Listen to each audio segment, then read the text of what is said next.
Hello, everyone. Welcome to the Bay Area Content Marketing Meetup. We are here to talk about thought leadership today. We have Elzet Blaauw, who is a thought leadership strategist and ghostwriter. Elzet is going to cover why authentic expertise is so powerful, where to find authentic experts in your organization, hint, look beyond the C-suite, and how to get authentic experts on board with content creation. Elzet is presenting to us from Cape Town, South Africa, where it is 9 p.m. her time. So we really appreciate the flexibility, Elzet. Take it away. Okay, great. Let me share my screen. There, can you guys? Okay. Yes, we can see the title. You can see. Yeah. Okay, so I'm Elzet, as Dennis said, and I'm from Cape Town. So that is literally, if you walk half a mile that way, that is the view that we have. So you see Table Mountain there in the background. And if you want to try the long flight, it really is a beautiful country and there's lots to see. And if you ever want to come this way, let me know.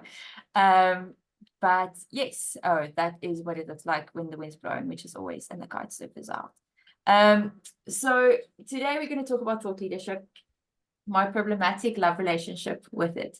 I'll tell you a bit about where I'm coming from. We'll touch on what thought leadership is and isn't, because it's kind of a contested term. And then who the best thought leadership practitioners are and how to find them. And as the title kind of gives away, I describe them as authentic experts. And then at the end, I will touch on, if we have time, some of my thoughts on the future of thought leadership. I'm not a futurist or anything like that, but I kind of like to just read what other people are saying. So I'll share a bit about that. Some disclaimers to start with is that I come from a B2B background. So when I think content marketing, I think B2B. So if your background is not B2B, excuse me, and try to put yourself in my shoes. I was actually thinking, like, could there be thought leadership in B2C? And I've just not had enough experience to even say if that is even a possibility. And then also that my thoughts about thought leadership are kind of always a work in progress. And I really appreciate people asking me questions. And that's part of the reason I'm here. Rich mentioned, it's like, if he wants to learn something, if he has to learn about something, then he'll come present about it. So this is for me an opportunity to speak to peers and people also working in this space, but also to sharpen my own thinking. So I'm really looking forward to your questions at the end.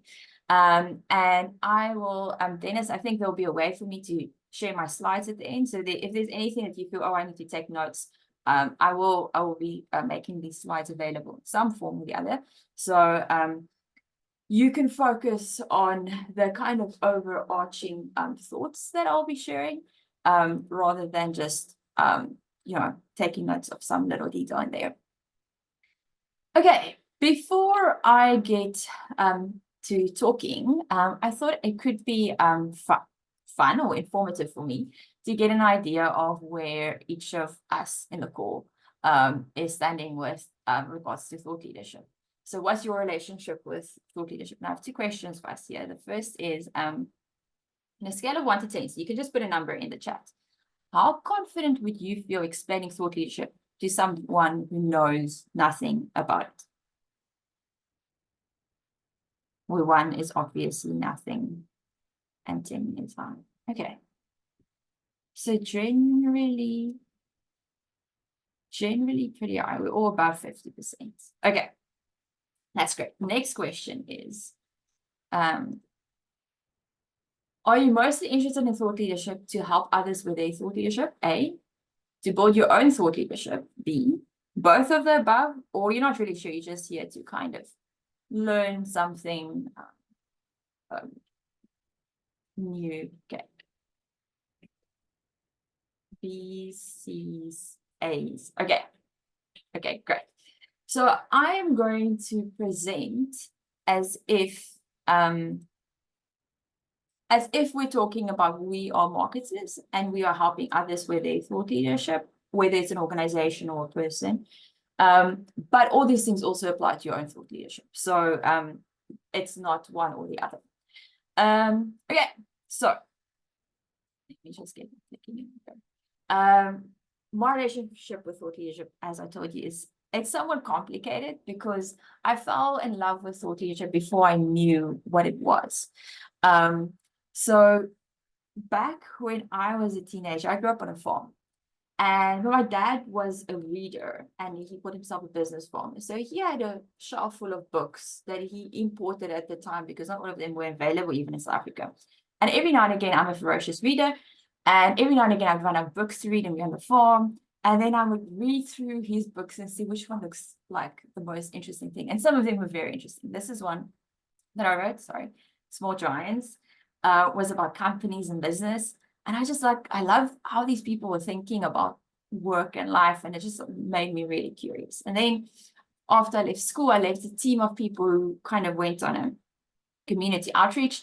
And I was appointed a leader. I didn't know anything about leadership. And someone gave me this book, Boundaries, about how to say yes and no. And it's written about some really like big thinkers in the area of psychology, and was like, again, just really helped me so much at that time in my life. And then when I started working, another few years later, I was working at university. And I asked all the smart people around me, what's the best book that you've ever read? And they told me. And I read books like Good to Great by Jim Collins. He's a Bay Area guy, and he's Stanford. And this book was really impactful. Clayton Christensen, he's a business thinker, was at Harvard Business School, but he wrote a book on how you will measure your life. I found the Harvard Business Review, and this was at a time when you could read something like 12 or 20 articles a month and like not get to a paywall. And so I was just reading all these articles and really helping as a new employee. I was working with leadership development, all these things. And I'm like, oh, these people, the way that they think is actually helping me do my job. And I couldn't stop talking about the things. And it was also the time of TED. So Brene Brown's TED Talk just had come out, the first one. And so I watched it. It made a big impact on me. I shared it with the student leaders that I was working with. Simon Sinek's TED Talk. I don't know if you've watched any of these ones. I watched that, and these things were really formative for me in my first few years as a working person. Fast forward another few years later, and I worked at a tech company. I worked at a boutique consulting company, and I was always a word person and studied languages and so forth. And when I had children, I decided, I'm going to try and do this freelance thing full time. I'm going to be writing and editing. At that time, I found the Content Marketing Institute. Now, here in South Africa, content marketing didn't quite see the same rise as it did in the US. So a lot of these ideas were very radical to me but it made sense to me because we were at that time with a consulting company. The partners were sharing their ideas and just putting it out into the blog and doing newsletters. And we didn't know what we were doing. And I found Content Marketing Institute. And I'm like, oh, we're doing what all these smart people are talking about. And it was like, what I was reading and all the information that I got was shaping my idea about how I was doing at the time. Also ran into this guy at the time, Dennis, I've not told you. I actually read some stuff that Dennis wrote, and I remembered the other day, it wasn't this quote, I just found this because this is a very nice quote. But your business, Dennis, is like attention, retention, just those phrases. I'm like, of course, attention, retention. It was one of the concepts that helped me understand what I was doing at the time. So only when I found the Content Marketing Institute, I think a few years in, I actually came across this term, thought leadership. I'm like, yes, this is the thing. This is the thing that throughout my career, it's just been like the beacon. And so, yes, I try to get involved with whatever thought leadership is. But as I kind of got into it from my experience, I kind of found that it's a bit of a contested term, and people have very different views of it. People have different views on what it is and what it isn't.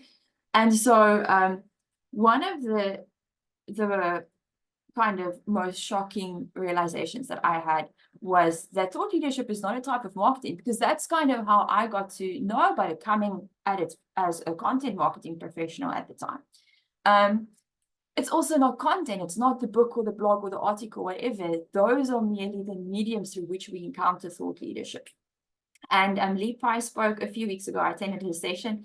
And she spoke about thought leadership as a practice. And I think that's a very useful concept. If you have access still to that talk, I would listen to it. But I'm actually reading a book by Bob Bidet, and maybe I'm not pronouncing his surname correctly. He's a great guy. He started doing thought leadership the year that I was born. So when I heard that, I'm like, okay, I need to. And he's worked with some really big names. And he has this thing that thought leadership is not a type of marketing. It's not content. It's actually much bigger than that. So what is my definition of thought leadership? I'm not going to give you a definition because you're not going to remember that. And like, I've come up with definitions and I didn't remember them myself. But this is something that I was trying to explain to a client, because a lot of my clients that I work with, they don't come from a marketing background. They don't even know they're doing thought leadership. They know maybe they want to do some personal branding, or they know they have ideas they want to share, and they're kind of trying to figure out, how do I put it into words? And so the word thought leadership, they will often say, oh, but I'm not a thought leader yet, or so what is that exactly? And so in a conversation, I use this metaphor. And I say, think of thought leadership as a building, something that you're constructing for a specific group of people where they can feel understood, safe, sheltered, challenged at home. It's like when I was reading those books, when I was reading HBR articles, when I came across Content Marketing Institute, it was all those ideas help orientate me and know what I'm busy doing and figure out a way forward. And when I shared it with him, he works in the sustainability space, in an industry where sustainability, they pay a lot of lip service to it, but nothing really changes. And he said, oh, it's beautiful because there's this concept of the house of modernity that's busy crumbling. And if you think about things like work, like a lot of companies still clock in the way that they did 100 years ago. It's the house of modernity, but it's crumbling. It's not really working anymore. So what's the alternative? What's the alternative? And in so many different spaces, there are things that are not working. And instead of going and bashing the house, there's a problem. Of course, you need to recognize it. Instead of bashing the crumbling house of whatever, it's, oh, here is an alternative. Here's a different way to think about what you're doing. And when people hear about it, they go, oh, wow, yes. And they feel, that's why I say, like, understood, safe, sheltered, but also challenged. Whoa, if it's that, then da-da-da-da-da. And I'm using building, it could be a house, but it could be a restaurant or hotel or gym. Like, you probably pictured something. I'm hoping you pictured something, because thought leadership, it's very abstract thinking, leading. Those are very abstract terms. But if you think of a house or a building, if you think of that metaphor, to me and to my clients, it makes things a little bit more concrete. And if you take that metaphor a little bit further, it takes different people with different skill sets and different expertise to bring the different building blocks and the tools to build a house. This one. So if you think about the crumbling house of modernity, that's a building that apparently collapsed in Miami because it wasn't built very well. Maybe the alternative, so there was something that was built, but it wasn't too great. Or maybe it's just really outdated. Like I said, the ways that we work is, in a lot of organizations, kind of like this, but we sit there in our offices and we type away, but the windows are out and it's crumbling around us. And thought leadership is kind of like coming in and doing that and saying, oh, let's renovate the building, or here's an alternative. Or maybe it's something like this. Oh, there's a brand new view. We've never looked at it like that. And for some people, that's kind of a little bit of an old building, but some people really like that idea of just moving away from where we are at the city and like going out high onto the hilltops conceptually. Or maybe it's really modern. That's my idea of like kind of a modern futuristic thing. And to me personally, if I picture it, it's like maybe something like that, like maybe a little bit old fashioned, maybe a little bit homey. Yeah, those could all be different pictures for the type of thought leadership that people are building. So the question is, what thought leadership are you building? What is that alternative? And also, I'm not talking about products here. Thought leadership is not a product. It's not the service. That can be part of it. But to use one example, in the data space, they have a concept called data warehouses. That's for data that they structure and they put away neatly, like you do in a warehouse. And then there are data lakes that kind of came as emergence of big data, all this more information. And you just chunk all the data into the lake and then you try and do something with it, put it unstructured data. I'm not a technical person, but I'm married to a data engineer, so that's why I know.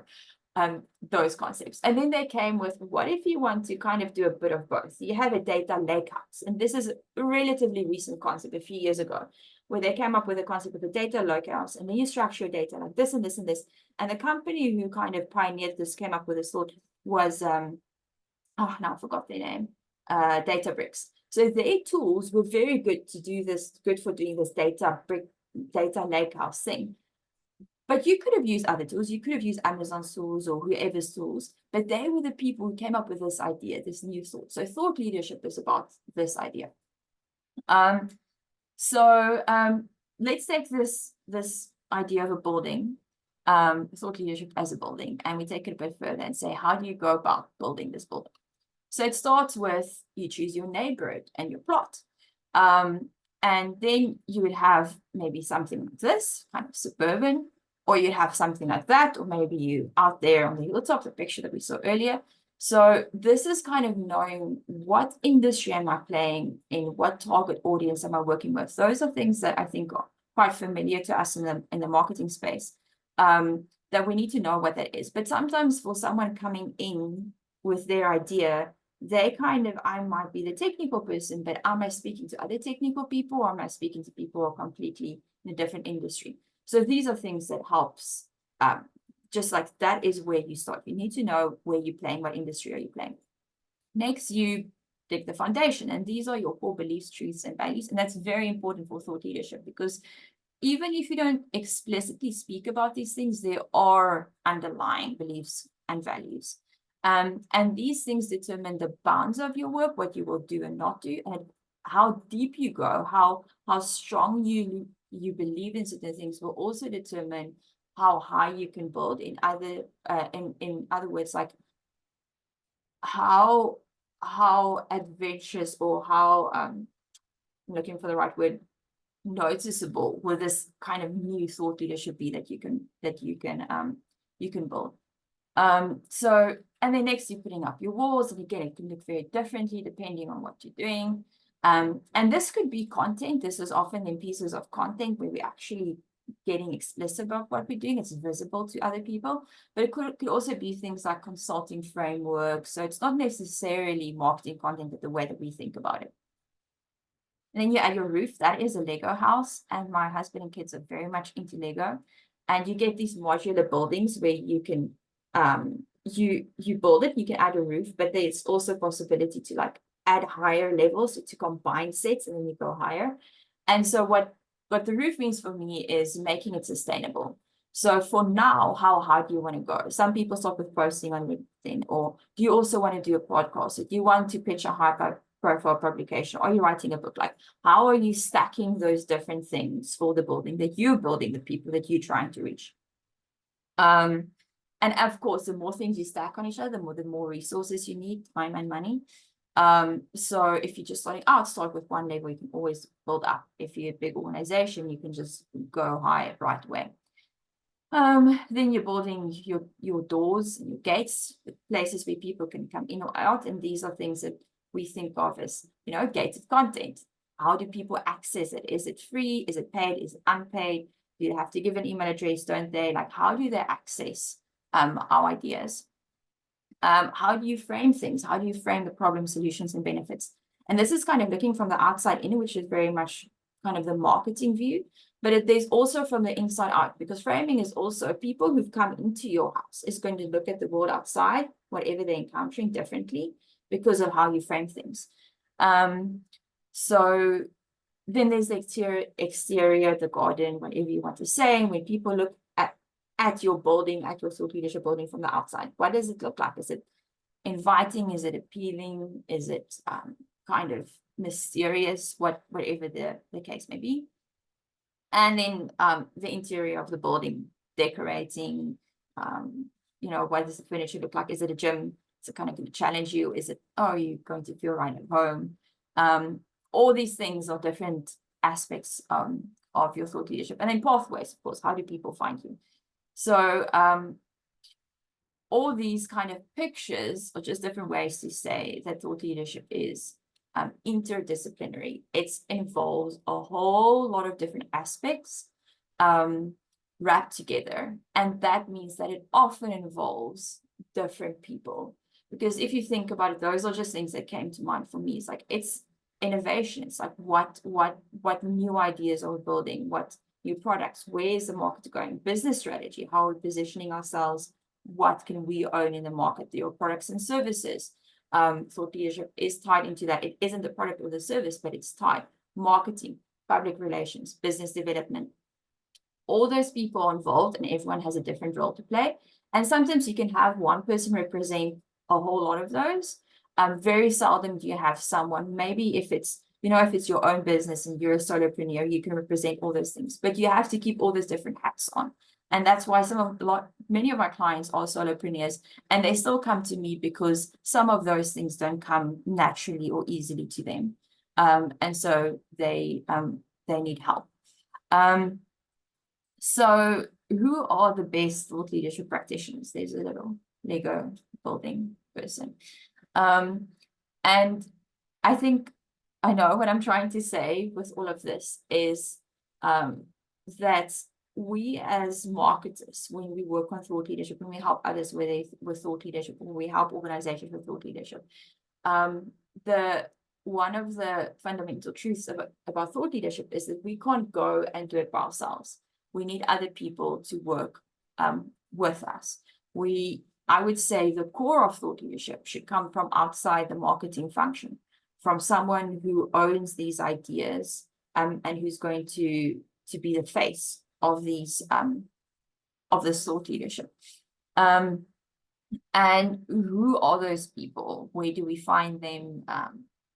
What does that look? And I think often the default when we speak about thought leadership is, oh, the founder. And definitely founders are visionary. If we go back, to those, like, founders usually understand the innovation part, the business strategy, positioning to some extent, intuitively, business development often, product and services probably as well. So they understand quite a few things in that mix. But founders aren't always easily accessible. They're not always, there are other problems with founders as well that I'll get into a little bit later. Or we look at the C-suite, like, oh, we need the CMO, we need the head of this, the head of that, we need the head of product, we need all these like decision makers. And that's fine, and they can be thought leadership practitioners, they often are. But it doesn't only have to be them. And this is something that I came up for myself, for my clients, to kind of think about what thought leadership is and who can practice it. And the ultimate aim, I could say, for us as marketers is if we can find that quadrant 4 person, a person who has high insight and who's comfortable or has the skills to be highly visible, that is like our dream, because they're just a constant source of content and we can just help them and support them and get it out there. The trick is, say your founder has the potential to be a thought leader, but this is a common thing that founders say, oh, I don't want this business to be about me. I want the business to be able to stand on its own 2 legs. So they might be resisting the idea, or they just might be too busy. That is another reality. So if you have a founder or like a high profile person in an organization who's comfortable being a thought leader, they're probably already doing a blog or they're already appearing in podcasts. That is, like I said, that's kind of the dream and the ideal situation. Go for it, run for it. You don't really have a problem. I'm assuming anyone who's in that situation isn't on the call today. But that is often not the case. So in that case, what I think where the thinking sometimes gets murky is we go to the influencers, the people are visible. I found, and I would say logic says, that the advisors are the people that we should go for. The people who have high insight and who are not necessarily visible yet. And we can come alongside them and support them and move them up. And that line, the horizontal line, is kind of just making it visible. So a lot of people are in technology, it might be your architects or your product people. In consulting, it's often the partners. They are already kind of that thought leader to the clients, to the people that they interact with, but they're not visible outside the organization. So if you can come alongside them and make them visible, then you have a thought leader on your hands. So where do you go find those advisors? And then there's a next iteration of this quadrant. And I shared this very recently on LinkedIn because I kind of had an aha moment as well, where a lot of people, I have two friends / colleagues, peers, we call them peers, and they love to challenge me and tell me what I say is wrong.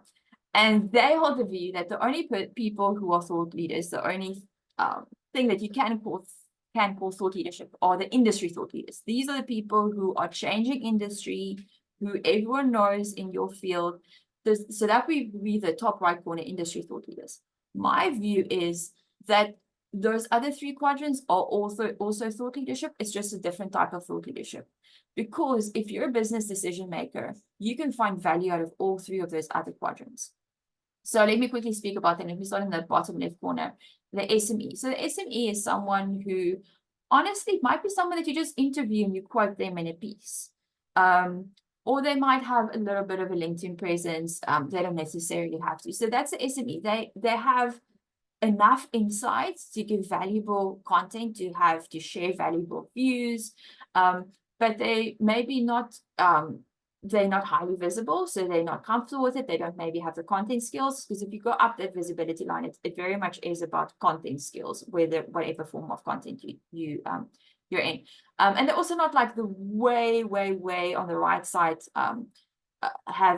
they're not coming up with new theories and new frameworks, but they really understand their space. And if a client gets to speak to them, they're very happy and impressed, and they want more of them. So the SMEs, I think, are very valuable. And I think in a lot of organizations, you can find people. Sometimes they don't even have to be very senior in the organization. I've seen, for instance, in a tech company where the people who worked in customer support were actually supporting the client in implementing the technology, and they understood the industry and the product, so like the technical side of it and the industry.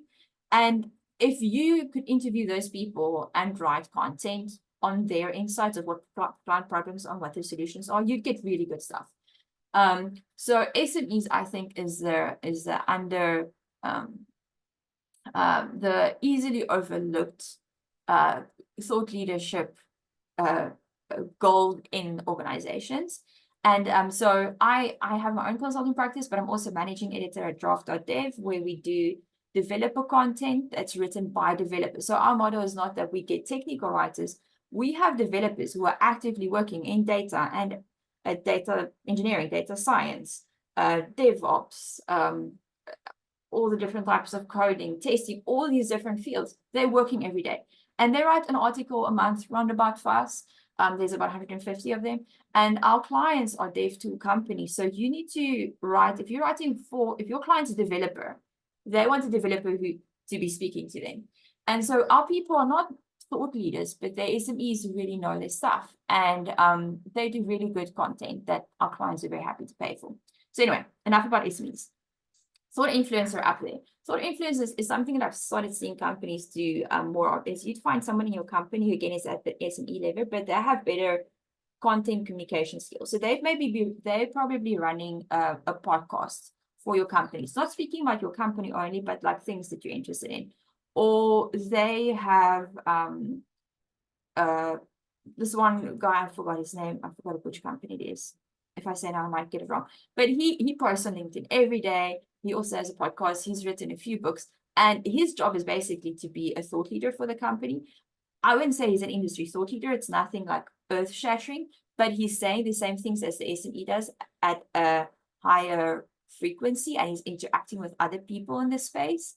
And also shining a light on some thought leaders. So thought influencer is another viable strategy that I'm seeing a lot of people doing.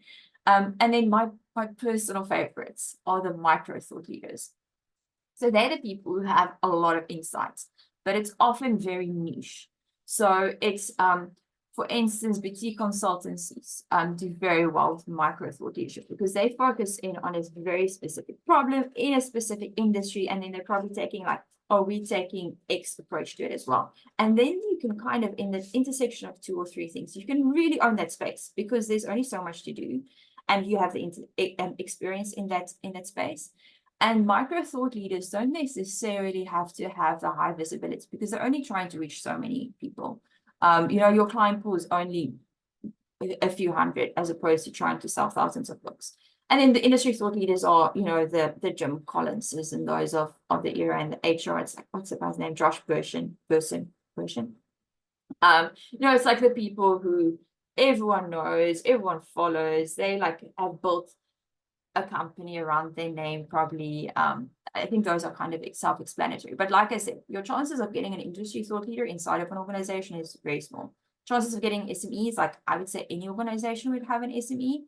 Micro thought leader for certain industries, definitely.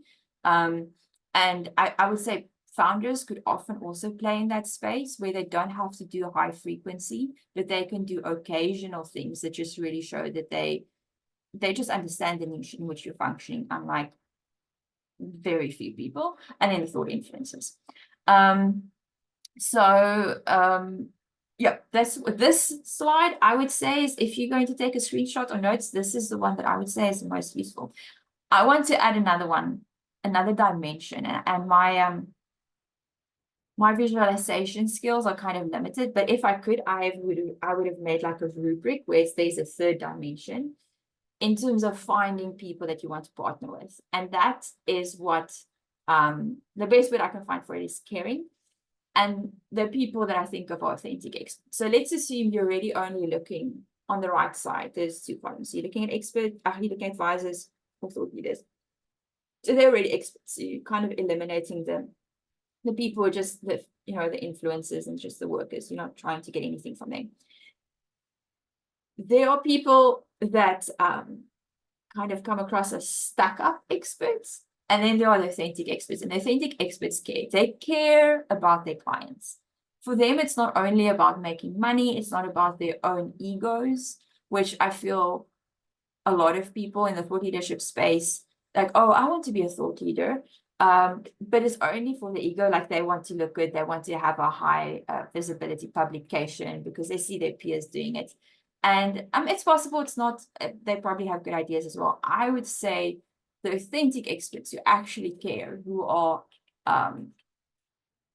more about adding value to others than just adding value to themselves. They are the better partners in thought leadership for us because, and again, I'm going to quote Lee Price. She said a few weeks ago, the hill that she will die on is thought leadership is generous. It's about serving other people. And I think that's true about all content marketing, but it's especially true about thought leadership because it's a long game. It's about giving and giving and giving and giving and giving and sharing and sharing and sharing. And then you get the benefit of it. And if you're in it for yourself, then you might not stick with it long enough to see results. And they're just more difficult to work with than the authentic people. There's another book that I've just recently discovered, and it's old. It's The Go-Giver. And if you read The Go-Giver, it's about the authentic experts and why that's a good business decision. So authentic experts who care about the people they're serving will stay in it for the long haul. They won't try to go viral within the first month. I spoke to someone last week, the week before, and who's also in the thought leadership space, ghostwriting and things like that. And she said she worked with a person who had amazing stories, doing amazing work. And he just wanted to go viral. The only thing he wanted to talk about in calls is, how do I go viral? How many views did I get? How many impressions did I get? And it's not about that. Even just thinking about the word viral, it's a virus. And you want to connect with humans. You want to serve humans in thought leadership. So this is the third dimension that I personally look for in someone that I want to partner with, especially if you're looking at I'm just going to go back. If you're going to look at the advisors, which advisors do I partner with? Work with the people who have insight and who care about clients, because they will make the time and they will give you the most valuable things. Okay, future of thought leadership. So there's a lot of people doing thought leadership that's not necessarily authentic, that's not necessarily very high on the expertise level, and it might be working for them, I don't know. The kind of thought leadership that I would like to see more of is the kind of work that works for authentic experts. And I am busy kind of wrapping my thoughts about it. And like, there's a lot of people who have way more experience than me and more insight than me that I'm trying to glean from and gather, like, and that I want to try and articulate what I see they're all saying, and I'm still working on it. So I'm going to take a stab at it in a minute or two. And that's basically what I'm calling Thought Leadership 3.0. And we had Thought Leadership 1.0 in, I'd say the 80s and 90s, before the internet, before content marketing, all of that.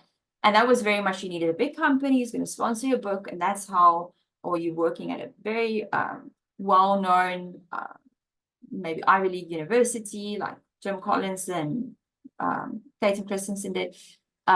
And there were certain practices that worked for that time. Then the internet came, great equalizer, and we had Thought Leadership 2.0, where everyone could share their thoughts. But what's happening now at the moment is there's so much content that it's difficult to say what's really valuable and what's not. And a lot of people complaining about the poor quality content out there because it doesn't have depth. It doesn't have that expert view. And people also tired because thought leaders are like, I have a day job and I'm doing this thing on the side. And I need to be like maintaining this constant stream of content if I'm going to show up in the feeds, and I'm going to, LinkedIn is going to, you know, show my content to all the world. So I'm seeing people kind of getting burned out, and that's where sustainable content practices in. So Thought Leadership 3.0 is where I'm seeing people are saying, I'm forgetting about the algorithms for the moment. I'm just saying, who am I writing for? Who am I producing content for? What are their problems, and what can I do to help? And it's kind of tackling those difficult problems, often in the intersection of 2 or 3 different areas, and coming up with solutions. And that requires sustainable content practice. Like I said, it's a long game. And sustainable content practice it's something that I feel I've not cracked, that I'm looking into. And if you're interested, I would love if you'd connect with me and brainstorm with me, or if you have ideas about what sustainable content practices look like. But that's something that I'm thinking about, is what do sustainable content practices for authentic experts look like?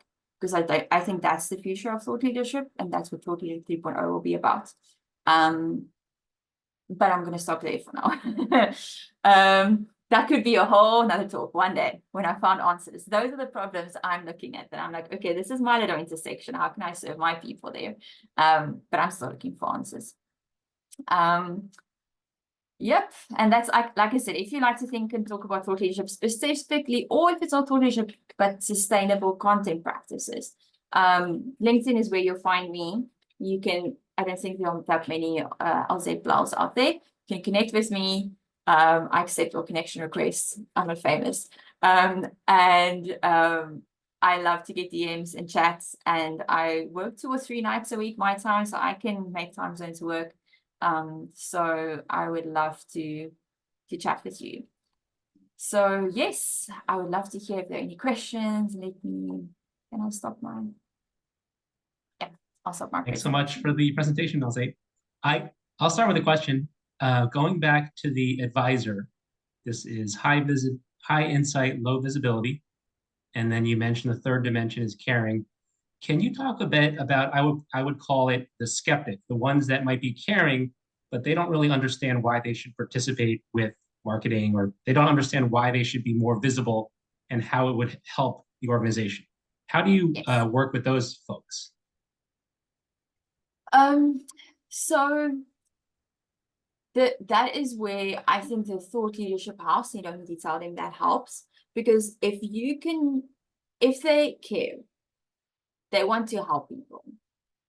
And maybe they've become a little bit disillusioned with marketing or with content or how people show up on LinkedIn, and they feel it's not valuable, so they don't want to invest time in it, or they feel it doesn't really serve people.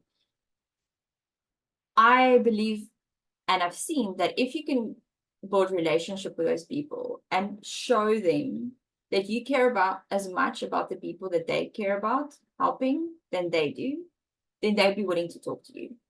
And I think one of the best ways to do that is to be curious and to stroke their egos a little bit. And so in other words, it's like they do know things, and they're valuable partners. So just not with any agenda, like having a chat to someone saying, you know, you work with, I'm using this example, like, so assume this person is customer facing. And you're like, oh, you talk to, you know, our clients, you talk to blah, blah, blah, however you describe them a lot. What would you say, what are some of the things that they struggle with? And you can be more specific in terms of, you know, your product or your company, whatever you're working on. And kind of just ask questions and get to see where their minds are at, because there will probably be some things that they're thinking about, like, oh, I wish if only everyone could know this, or if only everyone could think about it like that. And if you can get them talking, usually they will like talk forever, and you can probably, like, I don't know if you can silently press record, but, you know, mentally take notes, but do it as a conversation. Be like, oh, that's so insightful, and ask questions and kind of get them to see that you're on the same team as them.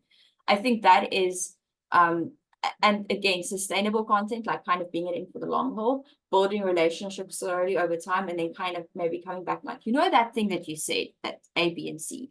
I've been thinking about it, and I think we need to do some content about it, but a lot of people are skeptical about content. How would you say we need to approach it that people would really listen, that would actually be useful?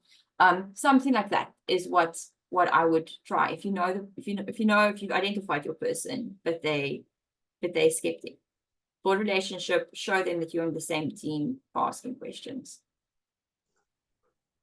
Excellent.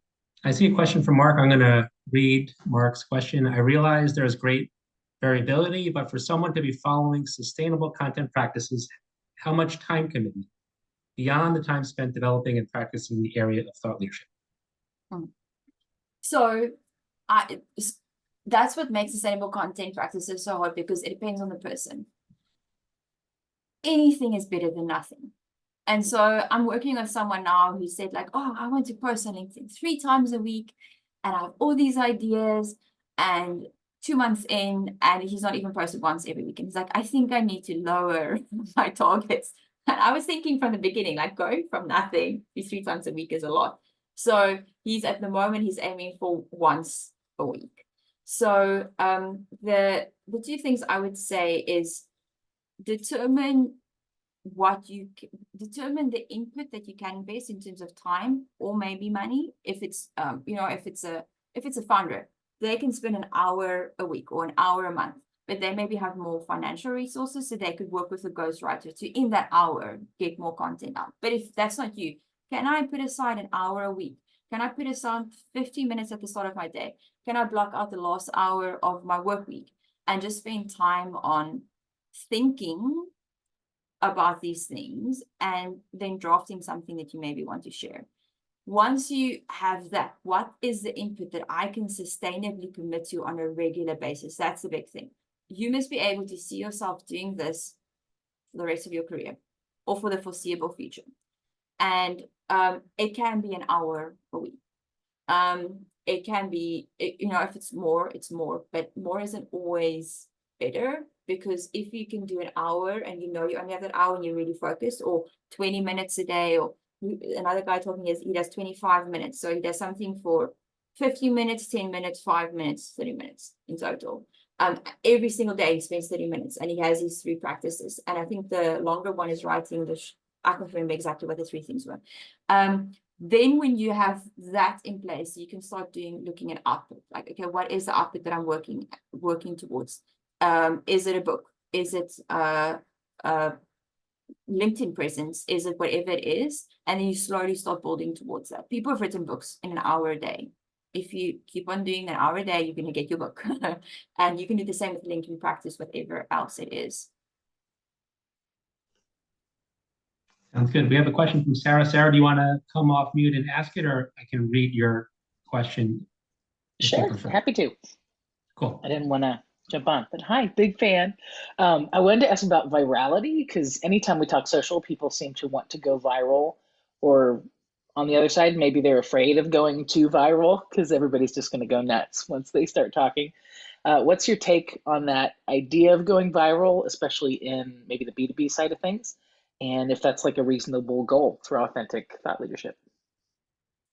So I don't think there's anything wrong with going viral. I personally don't like the word, as I kind of hinted at before, because it's like viruses go viral, and I think most viruses then hopefully burn out.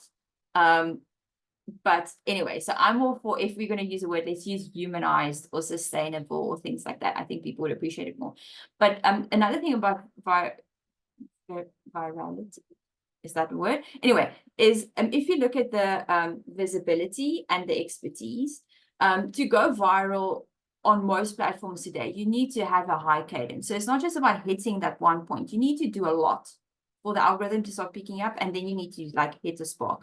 And a lot of that is also hitting like people's emotions. So like you can be very emotional usually, or if you can really hit a pain point, then you'll go viral. Thought leadership, I think, is more than just saying what the pain point is. It's easy to say what the pain point is. It's much harder to say what the solution is.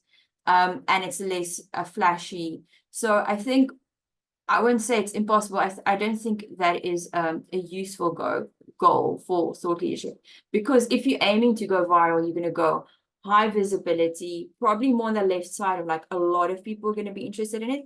And for thought leadership, you want to go as far right as possible. That's where the highest return is. And that takes time, kind of slow time consistency. So yes, if someone tells me I want to go viral, then I'll say, sorry, I'm not the right person to work with you. Yeah, I happen to agree. I think a lot of times Cool, I've seen thanks. something go viral, it doesn't lead to business impact because it's like there's a serendipity, like if you caught on something at the right moment that was surprising and it went viral, but they don't like it doesn't lead to business opportunities. And you're probably forgot, like if it's a tweet that went crazy last year, it's forgotten about in a week.